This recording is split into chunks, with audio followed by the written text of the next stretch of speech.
হে everyone, লাইফে তো অনেক বাইকই চালালাম, তো এখন আমার কাছে নতুন আরেকটা বাইক চলে আসছে।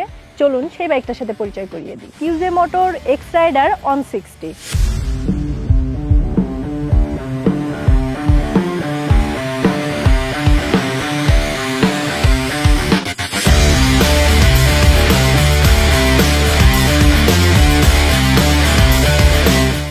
বাইকটা আপনাদের কেমন লাগলো? আমার কাছে মোটামুটি ভালোই লেগেছে, কারণ আমার সবসময় ক্রুজার টাইপের বাইক, কমিউটার বাইক, এই বাইকগুলো বেশি পছন্দ। বাংলাদেশের বাজারে কিন্তু ক্রুজার বাইক খুবই কমই আছে, তো তার মধ্যে এটা একটা চলে আসলো নতুন, কিউজে মোটর এক্স রাইডার অন 60। তো চলুন আমরা একটু এই বাইকটার সৌন্দর্য বর্ণনা করি। সামনে থেকেই শুরু করি। যেমন এটা হেডলাইটটা গোল, ইন্ডিকেটর গোল, লুকিং গ্লাস গোল, মানে সবই গোল গোল। এখানে যে মিটারটা দেওয়া হয়েছে, মিটারটাও গোল, বাইকের চাকাও গোল।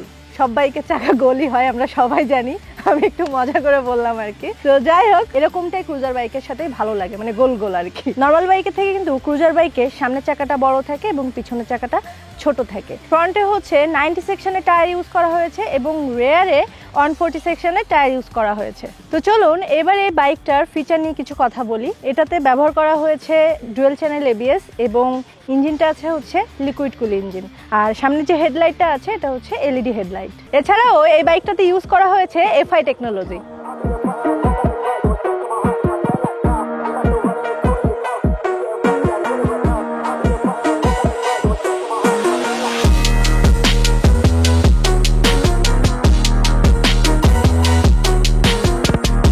এই বাইকটা আমরা এখন রাইড করতে করতে কিছু কথা বলি, যদিও আমি আগেও রাইড করেছি। তো ওই সময়টা আমার সাথে যেটা ঘটেছিল, তো চলুন ওইটা আপনাদেরকে এখন লাইভে দেখাই। আমি চাবিটা নিয়ে আমি যে বাইকটা অন করব সেটাই খুঁজে পাচ্ছিলাম না, কারণ এখানে কোথাও কিন্তু আমি চাবি যে দিব, চাবিটা দিয়ে যে অন করব তার কিছুই নাই। মাঝখানে একটু এখানে দেখলাম, বাট এটা তো চার্জের, তাহলে চাবি দেওয়ার ইয়াটা কোথায়? তো তারপর মনে হলো যে না, সাইডে হতে পারে। তো অনেক কষ্টে খুঁজে এই যে সাইড থেকে বাইর করলাম। চলুন বাইকটা আমরা এখন স্টার্ট করি এবং রাইড করতে করতে এটা সম্পর্কে আলোচনা করি। ভালো, খারাপ না। বাইকটা নিয়ে আজকে চলে আসছি 300 ফিটে। তো এই বাইকটা নিয়ে আসলে লং ট্যুরে যেতে পারলে ভালো হতো। আমার কাছে কেমন মনে হয় জানেন, মানে আমার কাছে যে বাইকই থাকবে আমি সেটা নিয়ে একটু লং ট্যুর দিতে পারতাম, তাহলে খুবই ভালো হতো। এটার রাইডিং এক্সপিরিয়েন্সটা মোটামুটি ভালোই লাগছে। আমি যদিও অল্প কিছুক্ষণ রাইড করেছি আগে, আর এই যে আবার রাইড করছি, যাতে হচ্ছে আপনাদের সাথে রাইড করতে করতে সরাসরি আমার এক্সপিরিয়েন্সটা শেয়ার করতে পারি। তো আমার সব থেকে এই বাইকটার কি ভালো লেগেছে জানেন? সিটিং পজিশনটা। কারণ মানে একদম মনে হচ্ছে সোফায় বা চেয়ারে বসে আছি এরকম। তো আমার আসলে এই রকম টাইপের বাইকগুলো বেশি পছন্দ, যাতে আমি রিল্যাক্সে বসতে পারি, কোনো কষ্ট না হয়। এই বাইকটাতে যে মিটারটা দেওয়া হয়েছে এটা কিন্তু ডিজিটাল মিটার, আপনারা দেখে বুঝতেই পারছেন, এবং এখানে কিন্তু গিয়ারও শো করছে। বাইকটা আমার চালিয়ে যেটা মনে হয়েছে, এটা লং টাইম রাইডের জন্য একটা পারফেক্ট বাইক হবে। বাইকের ইঞ্জিনের কথা তো আগেই বলেছি, কিন্তু ক্যাপাসিটি, পাওয়ার এবং টর্কের কথা কিন্তু বলা হয়নি। তার কারণ হচ্ছে যেখানে লেখা আছে, এই কারণে আগে থেকে আর বলি নাই।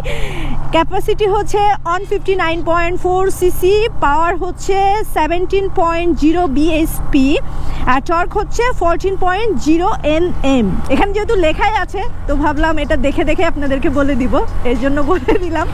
বাইকগুলোর একটা ইম্পর্টেন্ট পার্ট কিন্তু ফুয়েল ট্যাঙ্ক, এবং এই বাইকের ফুয়েল ক্যাপাসিটি হচ্ছে 14.7 লিটার, এবং এর ফুয়েল ট্যাঙ্কটা কিন্তু মেটাল ফুয়েল ট্যাঙ্ক। এটার হ্যান্ডেলবারটা কিন্তু কমফোর্টেবল আছে, এবং বাইকের যে সুইচগুলো ইউজ করা হয়েছে এই সুইচগুলোও কিন্তু স্মুথ লাগছে, মানে এক কথায় প্রিমিয়াম লাগছে আর কি।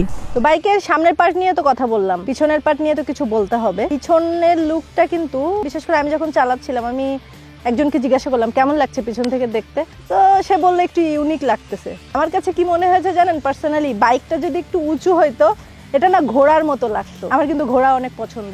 তো বাইকে মোটামুটি যা যা আছে সবই আপনাদেরকে জানানোর ট্রাই করেছি। তো বাইকটা আপনাদের কেমন লাগলো অবশ্যই কমেন্টে জানাবেন, এবং এই বাইকটার প্রাইসটা আমি এখনই জানাতে পারছি না, এটার প্রাইসটা আমি ডিসক্রিপশন বক্সে দিয়ে দিব। আর এই ভিডিওটা এখানে শেষ করছি। সবাই ভালো থাকবেন, সুস্থ থাকবেন। নেক্সট ভিডিওতে আবার দেখা হচ্ছে।